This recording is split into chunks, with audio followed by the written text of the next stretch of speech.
Melangkah lagi, malam berlabuh di kota ini.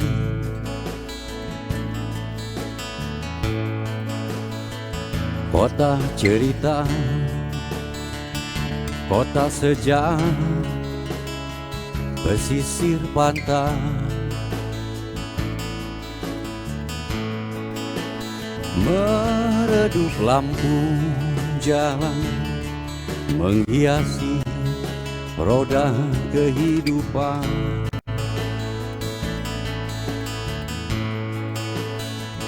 Para pedagang berbagi nasi di ujung jalan.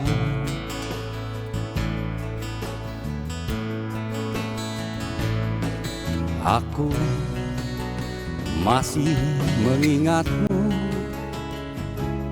dalam diam simpan kata-kata.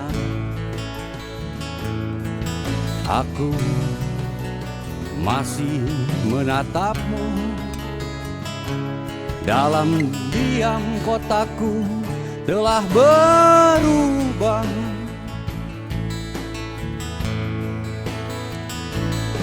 Waktu terus berlalu, meninggalkan sejarah kotaku. Waktu terus melaju, tradisi tak menyapaku.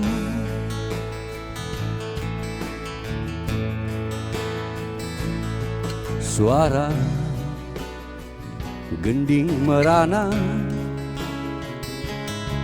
di pusat alun-alun utara. Suara gamelan kemana perginya, tak terdengar lagi suaranya.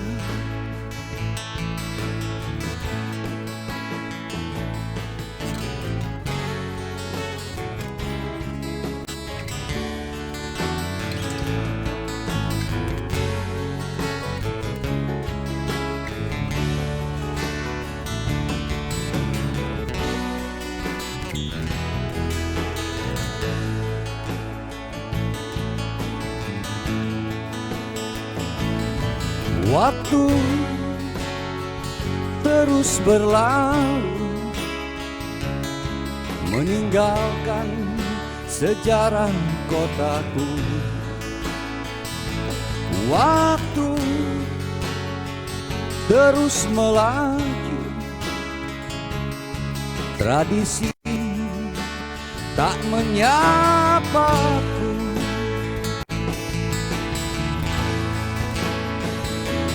Waktu terus berlalu, meninggalkan sejarah kotaku. Waktu terus melaju, tradisi tak menyapaku.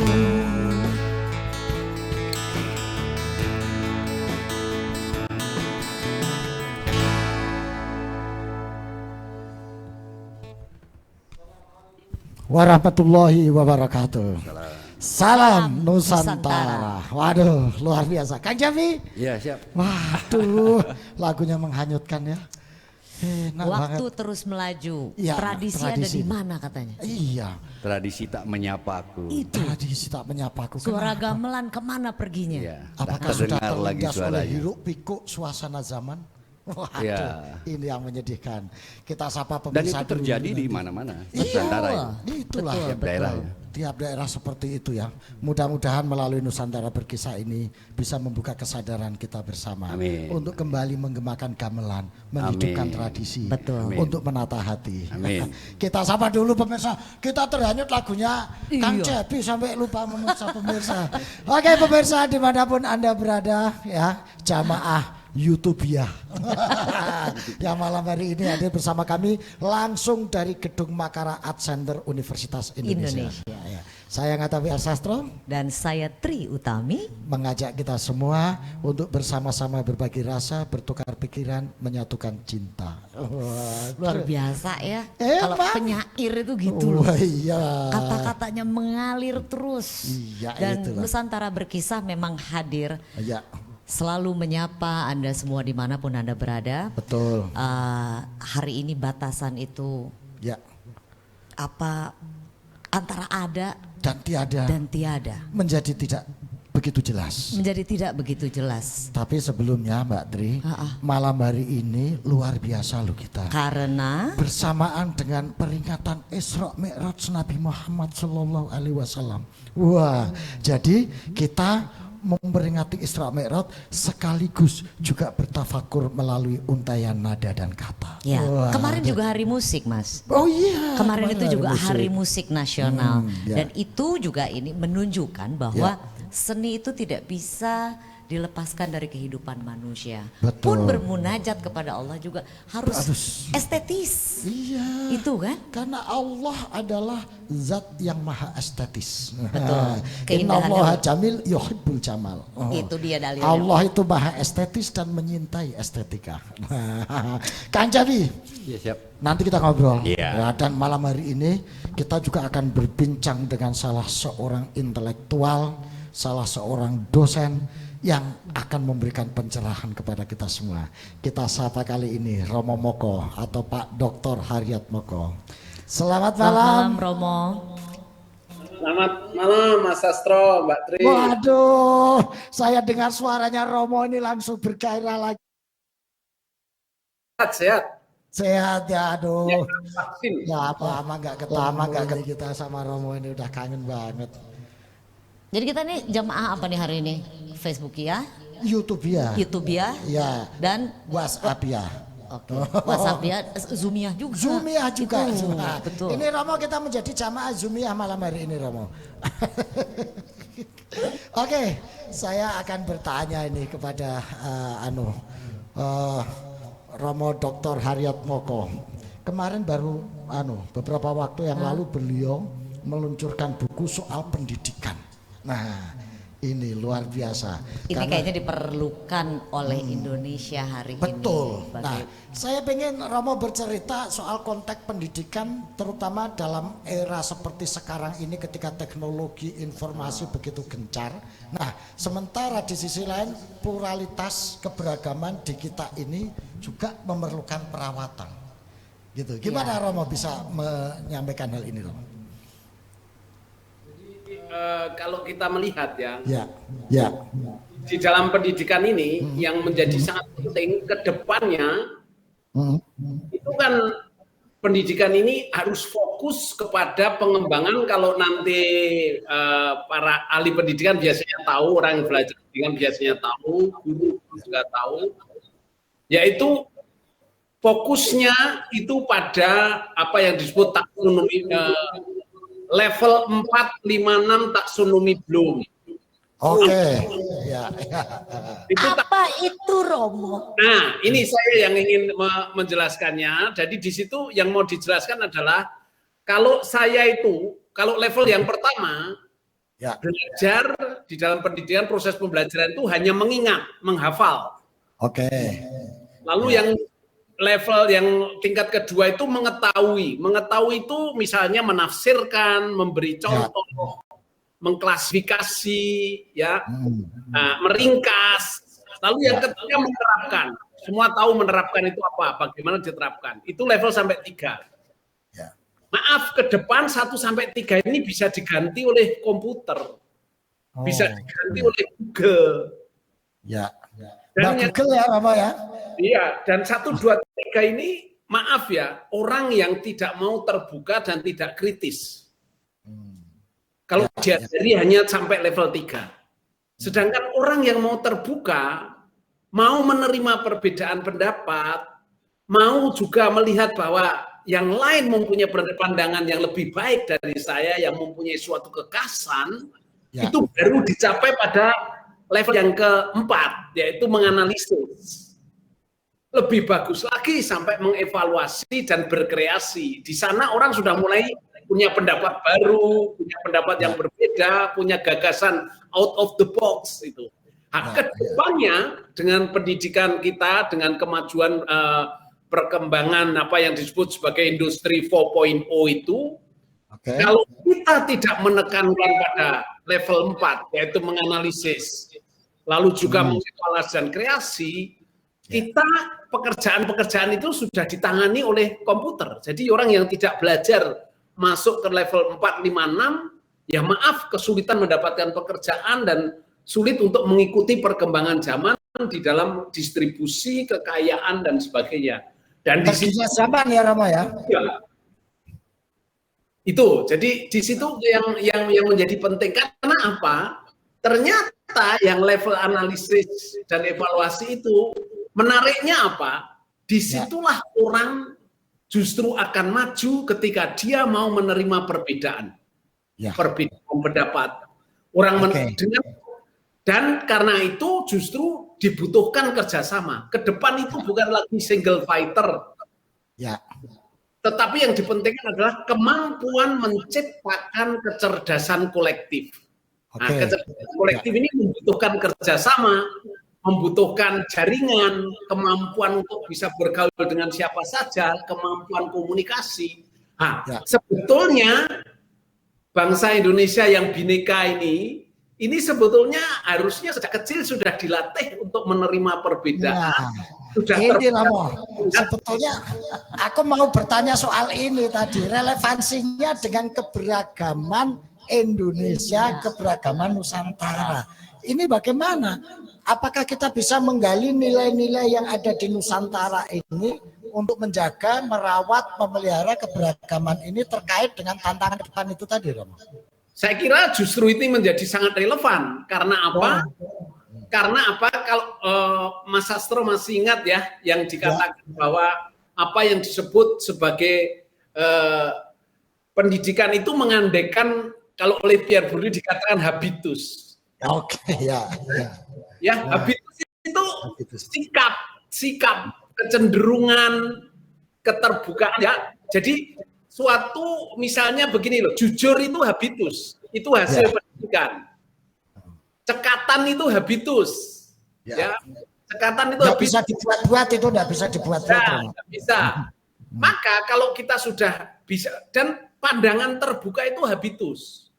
Orang yang hanya biasa bergaul dengan satu kelompok orang, sulit untuk bisa sungguh-sungguh membiasakan diri mempunyai habitus untuk terbuka melihat yang lain. Nah, dengan ini kan sebetulnya orang diajak supaya terbuka untuk bisa sejak masa kecil, sejak muda itu, sejak belajar di sekolah itu, supaya itu menggunakan sungguh-sungguh kesempatan berjumpa dengan yang berbeda, berjumpa dengan yang lain, sehingga terolah dan mempunyai keterbukaan untuk bisa kerjasama itu. Gitu, Pak. Tapi begini Romo, ini kan era digital sekarang ini ada fenomena logaritmik itu yang memilah-milahkan orang. Dan sistem mesin yang logaritmik itu bagaimana mensiasati itu? Karena itu bisa orang terjebak pada segregasi yang dilakukan oleh mesin itu. Itulah yang bagaimana? Itulah yang Mas Sastro yang disebut fenomena era post-truth itu. Wah, ini menarik. Ini harus jelas Romo, karena kemarin saya menjelaskan era post-truth, ditanya bedanya apa dengan post-giro gitu. Malah saya mau tanya, kalau udah eranya post-giro dengan post-wesel apa bedanya? Ini Romo, coba minta dijelasin tentang post-truth, ini menarik soalnya nih. Ya, post-truth itu adalah iklim sosial politik di mana emosi dan keyakinan menjadi lebih dominan daripada realitas dan objektivitas. Sehingga orang cenderung kalau berbicara itu mengobok-obok emosi, menyingkirkan fakta. Bahkan orang menyebut mau berbicara kebohongan, hoax itu menjadi biasa. Tapi mereka tidak mengatakan kebohongan, mereka mengatakan ini fakta alternatif, gitu. Karena sesuai dengan emosinya itu ya Romo. Iya, jadi saya itu kalau menerima suatu informasi hanya akan saya terima kalau sesuai dengan keyakinan saya dan ideologi saya. Soal Kalau benar salah nggak urusan ya Romo? Ditolak, kalau tidak sesuai ditolak. Itu yang nanti itu yang disebut menjadi ilusi Muller Lyer itu seperti itu. Jadi yang saya terima hanya yang sesuai dengan keyakinan saya, yang semakin merasakan enak bagi emosi saya. Kalau itu meskipun fakta, tapi kalau tidak sesuai dengan emosi dan hasrat saya dan keyakinan saya tolak. Nah itu misalnya grup-grup WA itu ya toh? Iya, jamaah WhatsApp-nya itu biasanya begitu Romo. Ya, gitu. Iya. Lalu mensiasati suasana seperti itu bagaimana ini? Ya, mensiasati seperti itu kita tahu teknik-tekniknya. Tekniknya kan macam-macam itu. Ya, termasuk booster itu salah satunya yang dalam arti yang negatif ya. Tetapi juga misalnya Photoshop. Lalu apa yang disebut dekontekstualisasi. Jadi orang berbicara dilepaskan dari konteks untuk menciptakan kambing hitam. Ya, itu terjadi. Lalu juga misalnya apa yang disebut ekstrapolasi. Ekstrapolasi itu apa? Data minim, kesimpulan sensasional. Nah, Mantap ini. pakai itu. Ya, Banyak banget hari ini. ya, jadi misalnya hal-hal seperti itu yang kadang-kadang suasana situasi post-truth itu apa ya, kecenderungannya polarisasi, membuat polarisasi masyarakat.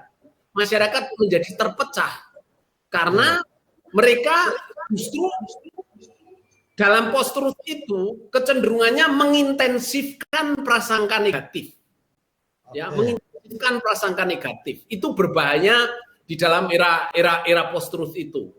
Lalu orang tentu bertanya, apa bedanya? Kan sejak dulu banyak, ya masanya dalam politik banyak kebohongan. Bedanya apa? Ini dalam era informasi baru, di mana media sosial itu sudah tidak lagi bisa didominasi. Media tidak bisa didominasi. Ada banyak suara. Ada juga apa yang disebut jurnalisme warga. Semuanya boleh berkontestasi di ruang itu. Ya, di ruang itu, ya betul. Itu Mas Astro. Jadi inilah yang nanti membuat berbahayanya apa Mas? Berbohong tidak merasa salah lagi sekarang. Iya, betul itu Romo. Ya. Apakah ini bisa dikatakan era matinya etika? Ya, karena apa? Berbohong tidak merasa salah, orang hanya bicara apa? Ini fakta alternatif, ini kebenaran alternatif. Yang kedua akan mengatakan apa? Apa? Kalau mengatakan berbohong tidak merasa salah, hanya keliru memilih kata, gitu loh. Berat. Ya, itu yang kita bayangkan. Dan saya bertanya juga, mengapa kebohongan itu memikat? Ini bukan hanya masalah pendidikan loh, ini bukan hanya masalah kalau orang tidak berpendidikan mudah kena. Profesor pun bisa kena karena dia punya keyakinan dan ideologi sehingga hanya menyaring sesuai keyakinan dan ideologinya loh. Jangan hanya menyalahkan orang yang pendidikan rendah, orang pendidikan tinggi itu kena. Ini sebagaimana yang dikatakan era matinya akal sehat itu Romo. Betul, itulah Pak Mas Astro, betul. Nah, sebentar Romo. Ya. Kalau dari paparan yang tadi, Ya. berarti kemajuan teknologi yang sedemikian hebat ini Ya. tidak berbanding lurus dengan kecerdasan di sisi yang lain. Betul itu Mbak Tri, betul. Saya sangat setuju karena apa? Akhirnya yang dicari bukan informasi yang kredibel dan etis, tapi sekarang itu yang dicari viral. Oh iya. Ya. Ya. Ini kayak bentuk candu baru loh Romo Ya. kalau kayak begitu. Ya, candu baru. Selain itu, kalau kita mau balik ke hal yang paling mendasar, saya rasa ini kemudian akan menjadi persoalan yang namanya mental ya, Romo ya. Ya, Ini persoalan mental kemanusiaan berarti kan sebetulnya? Ya, ini ada dampak psikologisnya, Bu. Jadi dengan kata lain begini loh. Lemah kita itu menjadi lemah dalam apa yang disebut alarming intuition. Ya, atau intuisi kewaspadaan kita itu lemah. Kalau dalam dunia fisik ya, bukan dunia virtual, dunia fisik, kalau kita jalan-jalan di sawah, di pematang, kita bisa hati-hati kalau ada ular loh, hati-hati ada ular. Sedangkan kalau di dunia internet ini, intuisi semacam itu tidak punya, maka banyak yang tertipu. Banyak yang pacaran di internet, tahu jumpa jarak ternyata ditipu, diperkosa dan sebagainya.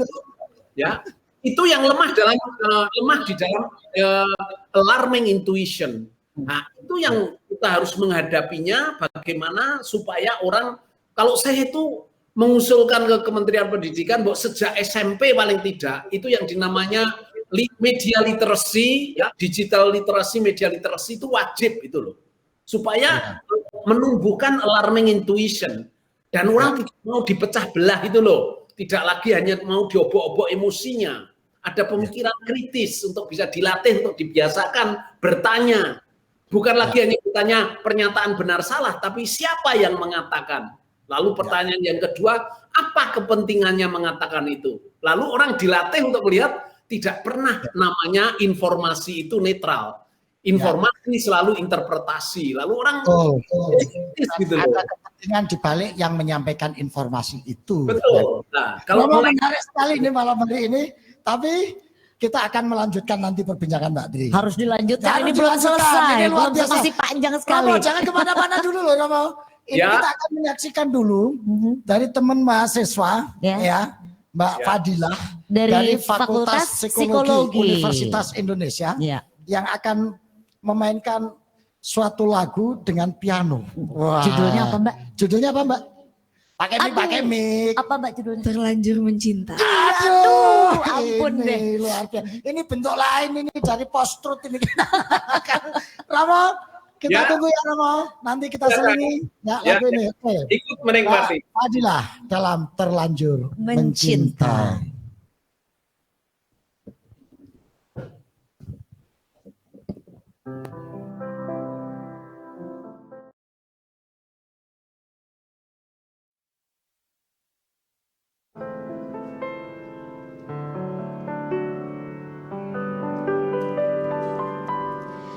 Aku telah tahu kita memang tak mungkin, tapi mengapa kita selalu bertemu?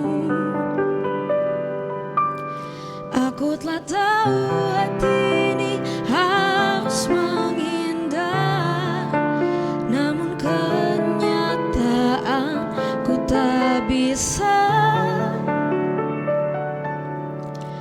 Maafkan aku terlanjur mencinta.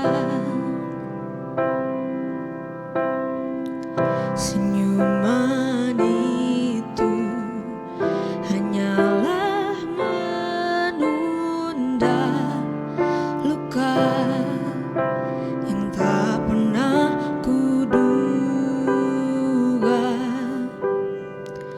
Dan bila dengannya, mengapa kau dekati aku?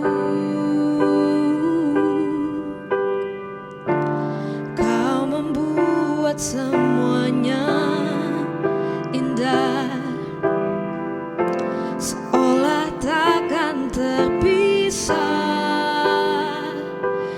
Aku telah tahu kita memang tak mungkin, tapi mengapa kita selalu bertemu? Aku telah tahu hati ini harus menghindar, namun kenyataanku tak bisa. Maafkan aku terlanjur mencinta. Bila memang hatimu untuk aku, salahkah aku berharap kau memilih diriku? Cinta,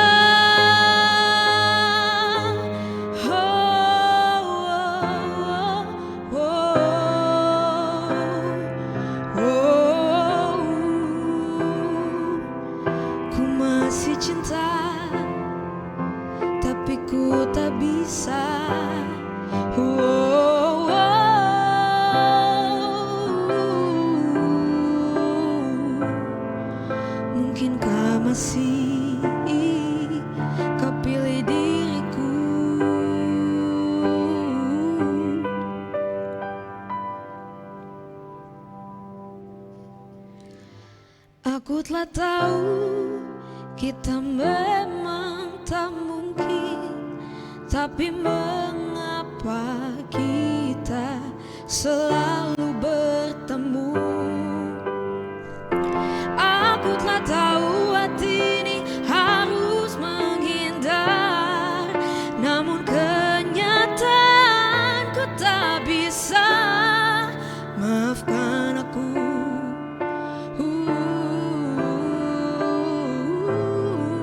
maafkan aku, terlanjur mencinta.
Dari Makara Art Center Universitas Indonesia, kita masih bersama di dalam Nusantara Berkisah dan masih ada Mas Astro, masih ada aku, masih ada Kang Cepi, masih ada Romo Moko Nun di sana. Iya. Oke, sebelum kita ke Romo Moko, Ya. saya akan tanya ke Kang Cepi ini. Beliau ini sekaligus seniman, juga keluarga dari Keraton Kasepuhan. Kanoman, Cirebon. Kang Cepi, penjelasan dari Romo Moko tadi sangat luar biasa. Kita hidup di era post-truth. Kita hidup bagaimana teknologi mengkotak-kotakan. Kira-kira bagaimana tradisi, adat, nilai-nilai kayak keraton ini bisa berperan untuk menghadapi situasi seperti ini? Iya, saya pikir pandangan saya leluhur sudah memberikan banyak hal ya sebetulnya. Mungkin persoalan kebinekaan itu sudah selesai saya pikir ya. Banyak Harusnya. hal yang harusnya sudah selesai. Saya pikir ini kita kekeringan persoalan cinta dan kasih sayang ini. Iya. Mungkin itu ya. Maksudnya gimana ini? Persoalan cinta dan kasih sayang ini gimana? Ya itu, ada istilah bahwa apa namanya, kita harus sering silaturahmi dengan diri kita sendiri sepertinya. Badan kita ini bagian dari Bhinneka Tunggal Ika kan ini. Betul. Macam-macam itu. Betul. Seperti setelah mengenal diri mungkin lebih kenal Tuhan. Betul juga ya, Dan jangan-jangan. kayaknya kita harus banyak menyapa tiap pagi nih ke tangan nih. Assalamualaikum gitu kan. Iya, jangan-jangan selama ini kita nggak pernah menziarahi hati kita sendiri. Nah itu saya Sehingga pikir. dibiarkan kotor dan diabaikan. Suaranya nggak pernah kita dengar. Kata-kata. Karena dari situ saya pikir hati manusia ya bisa kita manusiakan saya pikir. Gitu. Wah, gimana Mbak Tri ini menarik nih. Saya berguru ke beliau sebetulnya ini kata-kata beliau ini. Jadi sebetulnya sepenting apa sih gitu ya? Sepenting apa kita kembali menjadi manusia Ya. Iya. ketika kita hidup berada di tengah-tengah arus teknologi yang demikian hebat, bahkan dapat dikatakan bahwa teknologi sendiri mampu mengkotak-kotakan. Ya. Teknologi loh ya. Iya. Artinya kita Secara sebagai sistemik gitu, secara dengan sistemik logaritmik itu, betul, algoritma itu. betul. Ada algoritma yang kemudian berjalan dan kemudian memasukkan, ya kan, memasukkan kita ke dalam kotak-kotak minat misalnya, Iya. ya kan. Nah, bagaimana sebetulnya peran kemanusiaan dalam hal ini? Misalnya kayak keraton Kanoman dalam hal ini kan sebagai cultural Iya. apa namanya center, gitu ya. Dan di Seperti situ ada apa value. gitu. Saya, Ada value, selain itu betul. kan ada value Secara itu, nilai-nilai tapi spiritual. saya pikir leluhur mungkin kalau gambaran tafsir sampai saat ini yang saya coba sedikit, saya tidak berani berkesimpulan, tapi intinya saya melihat bahwa tentang ada istilah kebudayaan lokal ya. Saya pikir lokal itu ya, sekaligus internasional saya pikir gitu. Jadi sama ya, seperti sama di belahan dunia manapun sama saya pikir. Ya, sekupnya lokal tapi mungkin value-nya Value-nya global, universal. global. Dunia Ya. saya pikir seperti itu. Dan kita kalau ngomong itu mungkin teknologi di diri kan leluhur kita mungkin ada istilah koneksitas itu ya. Teknologi koneksitas mungkin sudah ada dulu seperti itu saya pikir.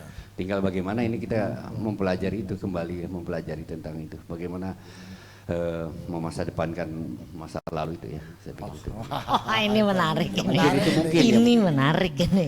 Memasa depankan masa lalu. Oh, masa Karena kan depan kan saya masa melihat lalu. beliau ini seperti masa depan masa lalu ini. Kalau beliau sepertinya memang Masa nggak- lalu ya? Masa lalu. Lalu banget. Lalu banget. Oke, kita kembali ke Romo Moko nih. Romo Moko. Masih bersama kami, Romo Moko? Masih. Aduh, menarik. Ini Romo. Kalau kita kembali kepada kenusantaraan kita, bahwa kita dilahirkan, ditakdirkan menjadi bangsa yang beragam. Jadi keberagaman kita itu kan given ya, seolah-olah seperti itu. Tapi kalau ini nggak kita jaga, nggak kita rawat, nggak kita pelihara, kan bisa ambiar juga keberagaman ini.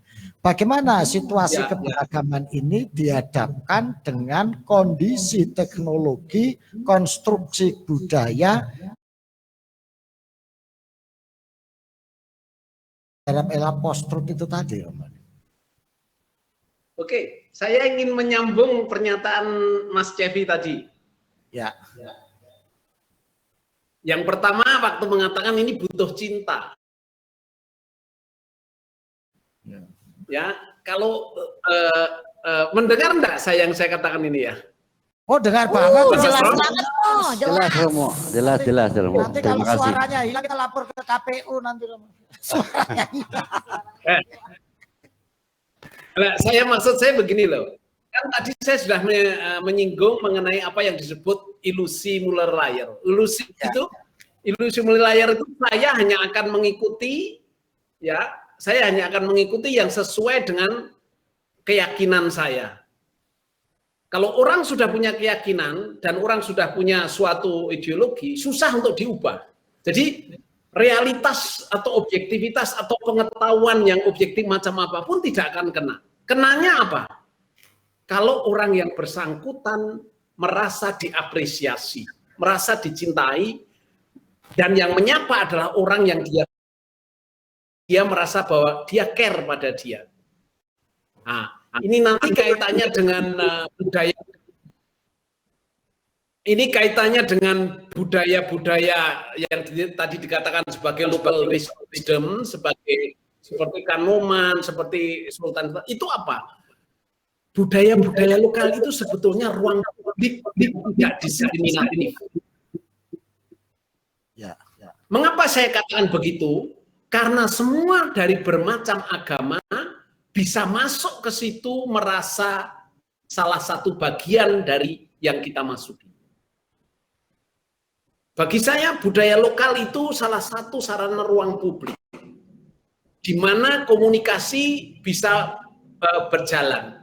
Ya, ini Mas Sastro, saya memberi salah satu contoh saja bahwa budaya lokal itu menjadi pemersatu yang berbeda-beda itu. Ruang perjumpaan di situ ya. Contohnya perjumpaan. Ya, perjumpaan. Contohnya apa? Maaf ya, saya itu sangat sedih ketika Didi Kempot meninggal. Karena apa? Pertunjukan Didi Kempot itu menyatukan semua yang berkotak-kotak itu. Ya, jadi budaya itu menjadi sarana semua orang bisa menemukan dirinya, bisa mengidentifikasi dirinya, saya bagian dari itu, meskipun saya berbeda dengan yang lain. Nah, itulah fungsinya dalam arti tertentu untuk menghindari pengkotak-kotakan oleh kemajuan teknologi itu. Kok nggak ada reaksi Mas Sastro? Iya, saya lagi bayangin Romo. Kebudayaan itu saya bayangin kayak oasis itu ya kira-kira ya. Jadi sehingga berbagai macam aliran air itu bisa ketemu di situ, berbaur, saling membasuh, sehingga semuanya merasa enjoy dan fun berada di tempat itu. Kira-kira seperti itu. Ya, jadi saya itu ingin masuk ya, maaf ya kalau saya memasukkan salah satu konsep yang filosofi yang dinamakan apa Pak? Namanya analogi permainan. Apa itu analogi permainan di dalam budaya? Analogi permainan itu begini, kalau kita bermain, kita dilepaskan dari keseriusan sehari-hari. Kalau kita bermain, kita tidak takut akan sanksi sosial. Kalau kita bermain, kita tidak lagi melihat hierarki sosial. Di dalam permainan yang ada adalah kebebasan. Saya beri contoh, misalnya pas ulang tahun ke berapa dari universitas dari UI, ada pertandingan sepak bola antara mahasiswa dan dosen. Tidak bisa dong mahasiswa waktu bola ketemu dosennya yang killer, Pak silahkan kalau mau memasukkan, namanya tidak bermain itu. Ambiar mata tanah. Ya? Iya, di dalam permainan itu ada kebebasan. Dan di dalam kebebasan itu terjadi adalah kreativitas. Mengapa? Karena dalam permainan, dalam kebebasan, imajinasi mendahului kehendak. Sedangkan yang dikaitkan dengan kehendak itu apa? Yang dikaitkan kehendak itu norma, aturan. Ketika kita ketemu sudah berbicara norma, aturan, teologi, yang ada tegang. Marilah kita ciptakan ruang publik di mana kita bermain bersama. Kalau kita sudah dekat, sudah bisa bermain bersama, lalu yang tegang-tegang itu menjadi rileks, menjadi enak. Kita saling mengejek nggak apa-apa. Janganlah ketemu dalam keseriusan. Itu loh Mas Astro. Betul, tapi kalau dalam permainan itu yang berlaku kan hukum permainan itu sebetulnya. Jadi yang pada saat main sepak bola yang hukum sepak bola itu. Jadi nggak boleh main sepak bola kok yang berlaku hukum toto kromo. Repot nanti. Ya. Tapi ada satu hal yang maka saya bahwa sebetulnya sehebat apapun kemajuan teknologi itu sendiri kan didorong oleh pencapaian itu sendiri. Iya, bagian dari kebudayaan. Iya kan, lahirnya dari kebudayaan.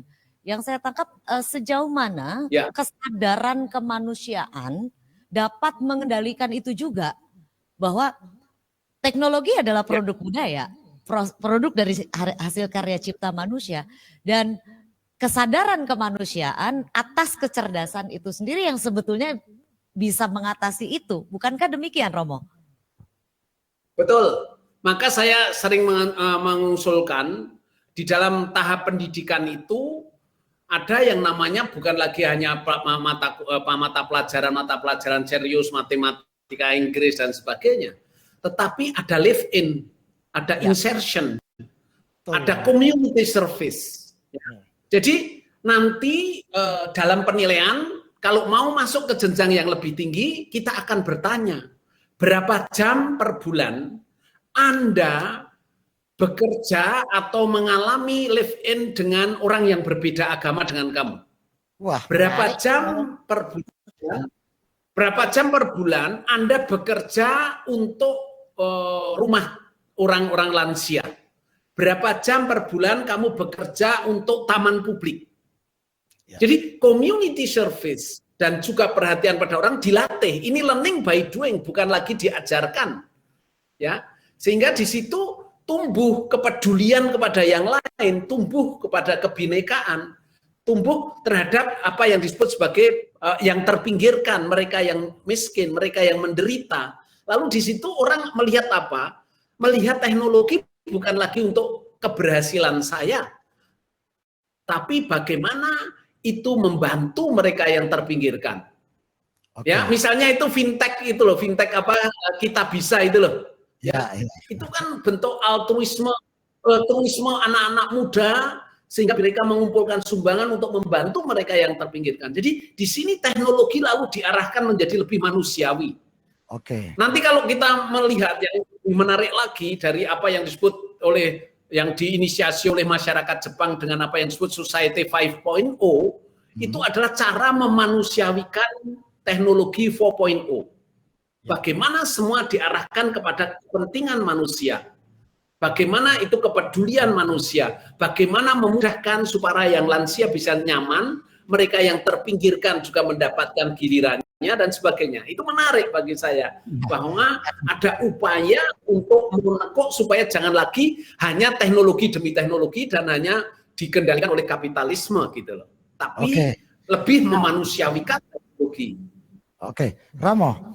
Saya teringat sebetulnya orang tua kita dulu kan sudah mendesain ya melalui berbagai macam ekspresi mainan, dolanan, ekspresi tradisi. Itu kan sebetulnya ruang rupang atau metode cara orang-orang tua dahulu untuk memperbanyak proses interaksi dari mereka yang berbeda, dari mereka yang beragam, dari mereka yang berasal dari jenis yang berbeda. Apakah kita perlu menggali, kemudian mengaktualisasi berbagai macam bentuk tradisi, nilai, dan pola-pola yang sudah ditanamkan leluhur itu untuk kita ambil spiritnya, kita formulasikan dalam bentuk baru seperti yang sekarang ini? Bisa. Jadi dalam permainan-permainan itu ada kelompok-kelompok, ada community. Kan community-nya tidak akan ditanya kamu suku apa, kamu agamanya apa, tetapi bagaimana mari kita bermain bersama, ya. Nah, itu teknologi membantu gitu. Dan saya menganjurkan supaya diperbanyak ruang publik yang dimungkinkan interaksi antar kelompok. Misalnya festival seni, misalnya camping bersama, misalnya membentuk grup-grup ada hub-hub di dalam kreativitas di dalam apa itu misalnya di di internet ya. Jadi ini diperbanyak, dibukalah ruang-ruang publik yang tidak hanya didominasi kelompoknya sendiri saja gitu loh. Itu yang menjadi keprihatinan kita, semakin kita itu mengkelompok, kegiatannya juga dikutujukan hanya kelompoknya sendiri, tidak terbuka bagi yang lain itu loh. Ya, betul Romo. Tembok-tembok itu semakin ada. Tidak kelihatan tetapi ada, tidak berbentuk tapi terasa. Itu tembok-tembok itu sekarang. Ya, justru karena itu. Dan narasi-narasi yang dibangun pun sekarang kita juga harus cukup berhati-hati memilih diksi loh ya. Iya, betul. Ya kan? Karena sehingga betul kalau terus-menerus kita makan, kita konsumsi, maka secara cepat atau lambat kita sendiri menyetujui adanya pengelompokan itu. Iya, dan tidak sadar kita tiba-tiba berada di situ. Betul. Seperti itu. Romo, kalau saya mau tanya. Itu loh Pak, itu yang dalam teknik dalam ilmu komunikasi itu yang namanya echo chamber. Echo chamber itu gema di dalam kamar. Ketika kita di kamar yang sama, mendengarkan gema yang sama, gema itu bohong pun lama-lama kita anggap benar gitu loh. Ya, betul. Ya. Nah, Romo, kalau kita harus menggali tradisi, kalau kita harus belajar kepada budaya Nusantara, kira-kira budaya macam apa, tradisi macam apa yang bisa kita gali untuk merawat, menjaga keberagaman yang sudah ada dan given dari bangsa Nusantara ini kira-kira? Kalau saya usulnya begini, jangan mereproduksi, tetapi memproduksi makna dari masa lalu. Maksud saya sejauh ini apa relevansinya dengan sekarang? Menjawab masalah apa sekarang? Jangan dipaksakan yang lain, yang masa lalu harus. Tidak. Masa lalu itu yang masih relevan memecahkan masalah apa? Misalnya kemampuan bagaimana mereka bertemu, permainan-permainan itu didesain, dibuat selalu dalam tim. Dan selalu kalau umpama tidak bekerja dalam tim, hanya memikir dirinya sendiri, dia akan kalah. Saya beri contoh sederhana untuk permainan seperti itu ya, Mas Astro, Mbak Tri. Misalnya begini loh, anak-anak kita kumpulkan, anak-anak SD gitu, misalnya ada 25, saya kumpulkan. Lalu saya beri balon, saya suruh memberi nama masing-masing. Dan ada benangnya diberi nama masing-masing. Sekarang lomba. Balonnya saya pindah ke kamar sebelah. Lalu saya minta carilah balonmu. Silahkan siapa paling cepat yang menang itu. Nah, kecenderungannya apa? Orang akan mencari punyanya. Begitu dia ambil bukan punyanya dilepas. Begitu ambil punyanya lepas. Sehingga setengah jam, 1 jam belum selesai. Lalu dievaluasi. Mengapa Anda begitu lama menemukan? Karena Anda egois, selalu mencari punya Anda sendiri. Kalau ketika Anda ambil, itu Anda tahu nama teman Anda, berikan teman Anda, itu dalam waktu tidak sampai 10 menit akan selesai. Iya, betul. 5 menit akan selesai. Ya. Jadi bagaimana permainan masa lalu, budaya masa lalu yang relevan mengikat kohesi sosial, yang membantu orang menjadi peduli kepada yang lain. Yang membuat kalau saya hanya sendiri atau kelompok saya sendiri, saya semakin kecil dan tidak kreatif, tidak inovatif. Itu menjadi menarik, Mas. Itu perlu digali hal-hal. Ya, jadi susah kita kalau seperti itu. Nah itulah, itu kan sebetulnya kalau dirumuskan dalam satu kata, permainan itu tadi kan gotong royong, sebetulnya. Aktualisasi gotong royong dalam misalnya. Jadi itu yang saya maksud. Idiom, spirit, nilai-nilai yang lama yang bisa kita reformulasi, kita rekonstruksi sekarang. Nah, gitu. Kalau di dalam istilah di Sunda di Jawa Barat ada nasihat begini. Biasanya itu dikatakan kepada anak-anak kecil. Jang hirup mah tenunggelis mandiri. Wah, gimana itu artinya tadi? Dibilang, itu tidak dapat diberlangsungkan dengan berdiri sendiri tanpa ada kehadiran entitas lain di dalam kehidupanmu.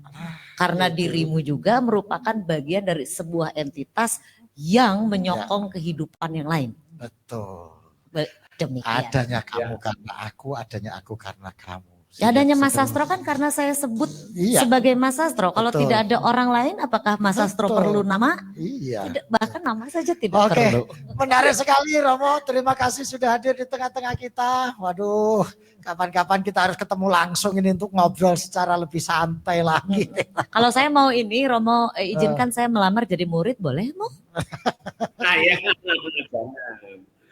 Ya nggak dijawab lo sama Romo lo. Iya, cuma ketawa. Saya menjadi salah tingkah, Mbak. Mahasiswi nih aku cewek. Boleh nggak Mo? Tanya itu, saya kan mengajar sama-sama Mbak sama Romo. Iya. Ditolak. Oke Romo, terima kasih kita malam hari ini luar biasa sudah menginspirasi dan mencerahkan kita semua, terutama terkait dengan bagaimana menghadapi situasi yang ada di era post-truth ini. Dengan konsep-konsep, dengan cara-cara konstruk pemikiran yang menarik. Oke, terima kasih Romo, sampai jumpa. Terima kasih Romo. Oke, salam. Ya, saya telah mendapat kehormatan diundang ke sini. Tamu istimewa juga.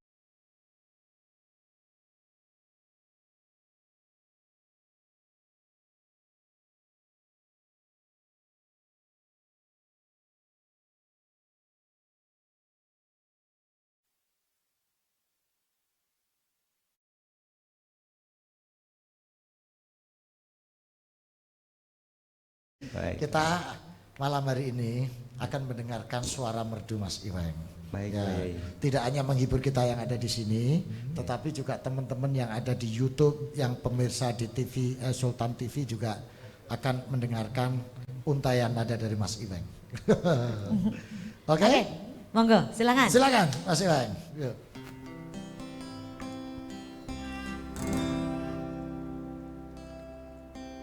Assalamualaikum waalaikumsalam.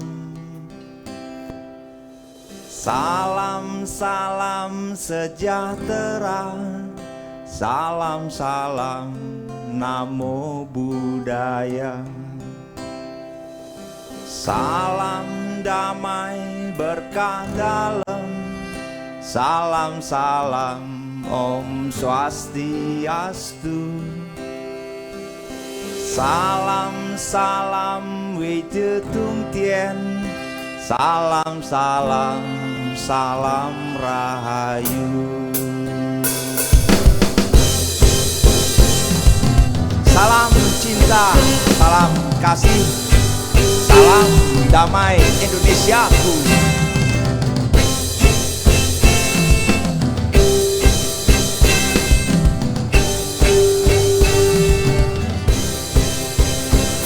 Salam cinta, salam kasih, salam damai Indonesia. Salam cinta, salam kasih, salam damai Indonesia. Yoma. Damai di hati, damai di bumi. Damailah selalu Indonesia.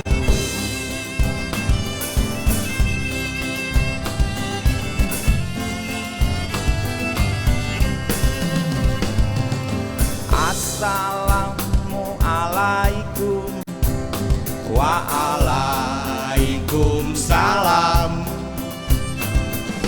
Salam salam sejahtera, salam salam namo buddhaya. Salam damai berkah dalam, salam salam Om Swastiastu. Salam salam Wije Tung Tien, salam salam salam rahayu. Semuanya yuk. Salam cinta, salam kasih, salam damai Indonesia. Salam cinta, salam kasih, salam damai Indonesia. Yoma. Di dalam salam ada cinta, di dalam salam ada kerabat, di dalam salam ada doa, di dalam salam ada cinta dan kasih. Salam damai Indonesia. Assalamualaikum waalaikumsalam. Salam-salam sejahtera, salam-salam namo buddhaya. Salam damai berkah dalam, salam-salam Om Swastiastu. Salam-salam Wijetung Tien, salam-salam, salam rahayu. Salam cinta, salam kasih, salam damai Indonesia. Salam cinta, salam kasih, salam damai Indonesia. Salam cinta, salam kasih, salam damai Indonesia. Salam cinta, salam kasih, salam damai Indonesia. Salam damai Indonesia. Salam damai Indonesia. Salam damai Indonesiaku.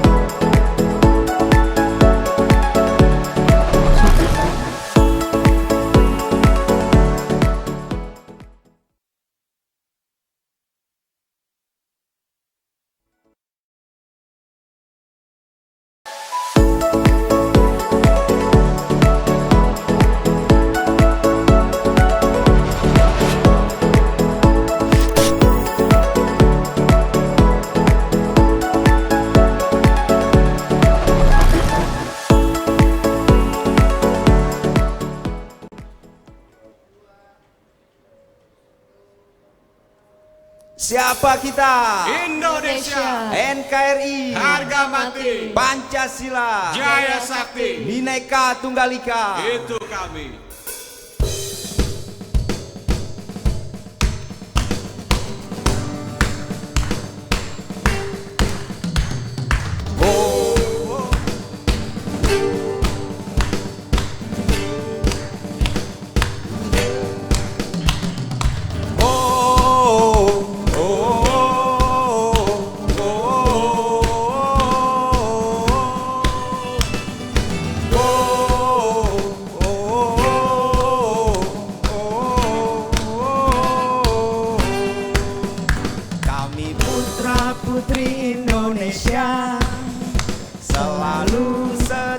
Pancasila, walau berbeda suku agama, kita tetap satu saudara. Semuanya yuk.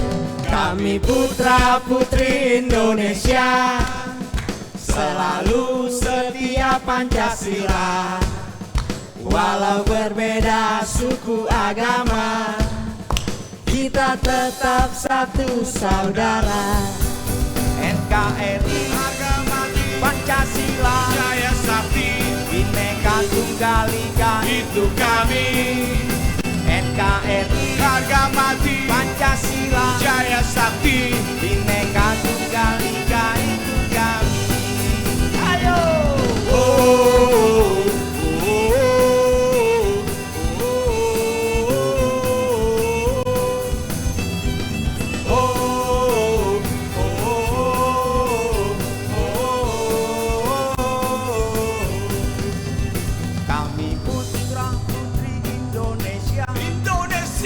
Selalu setia Pancasila,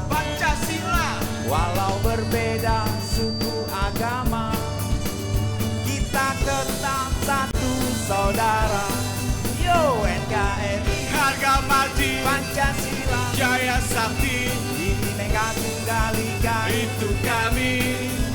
NKRI, Harga mati Pancasila, Jaya Sakti, Bhinneka Tunggal Ika. itu kami. Ayo.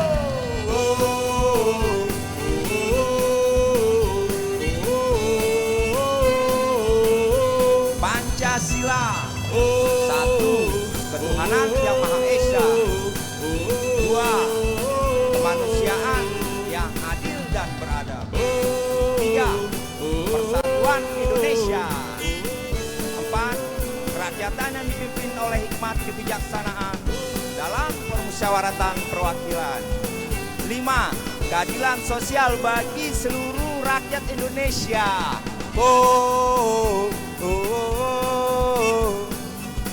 Salam Bhinneka Tunggal Ika.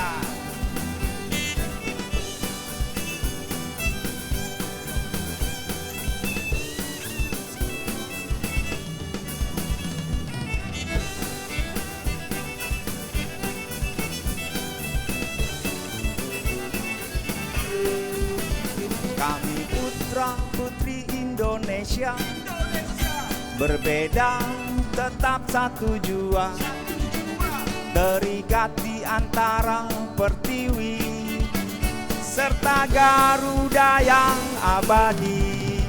NKRI, Pancasila, Bhinneka Tunggal Ika itu kami. NKRI, Pancasila, Bhinneka Tunggal Ika itu kami. Ayo.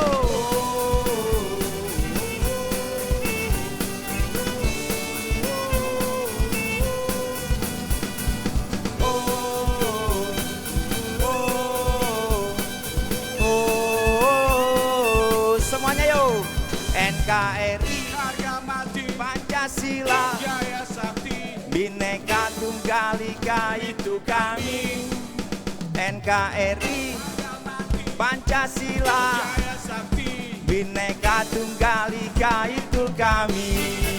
NKRI, harga mati Pancasila, Jaya Sakti, Bhinneka Tunggal Ika itu kami.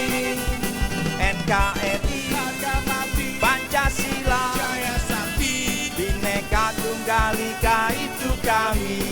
Yo ma.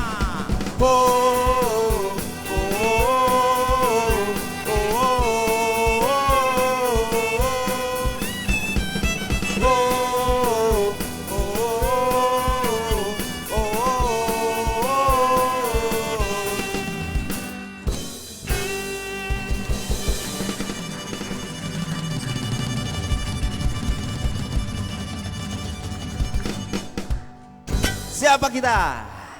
Indonesia. Terima kasih, baik.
Tadi kita panjang lebar dengan Kang Cepi, dengan Romo Moko. Anda masih ada di Nusantara Berkisah langsung dari Makara Art Center Universitas Indonesia.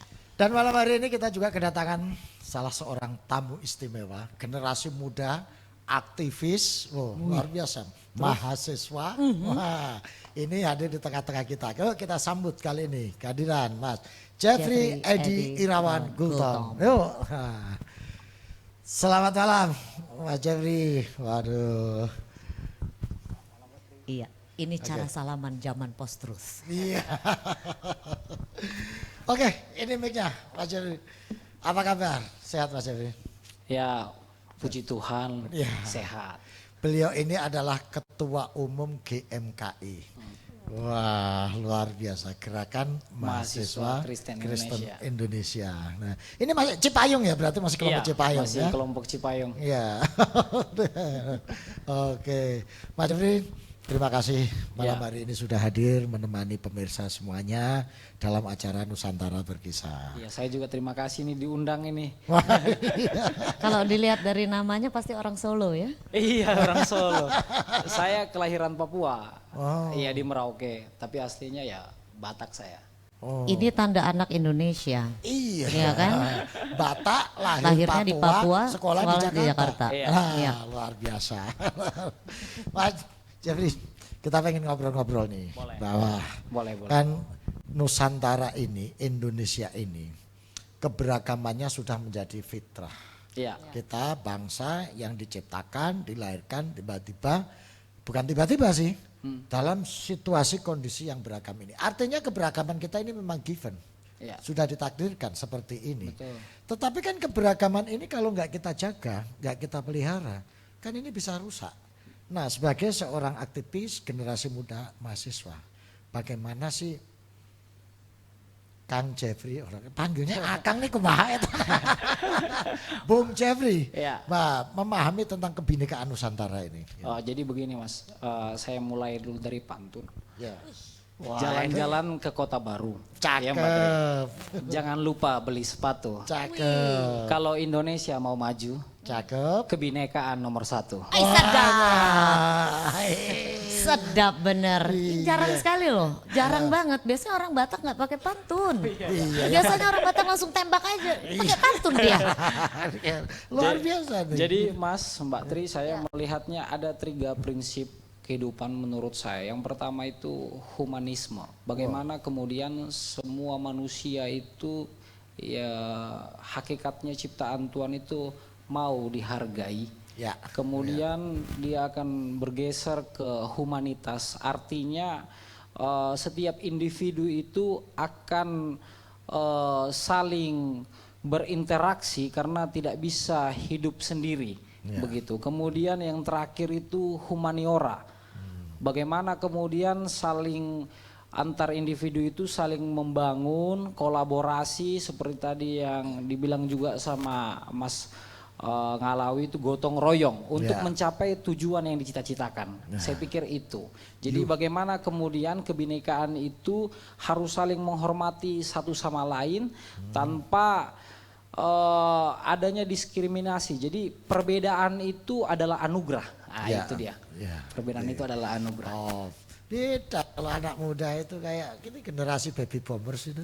Oh, kalau Ini- Mbak Tri ini termasuk idola saya. Wah. Karena dulu beliau ini, saya nggak nyangka Tahu. juga ini bisa satu panggung. Dulu beliau ini kan juri salah satu acara ya, yang terkenal dengan kata-kata Pitch control. ya, gitu ya. Gitu. Ini namanya Ibu Pitch Control Indonesia ya ini. Kalau nanti didokumentasikan mama saya pasti senang ini, karena generasi mama saya ini. Ah, ngeri kali ya kau ini ya. Oh, jangan Sudah kau angkat kau jatuhkan pula. Ini, ngeri kali.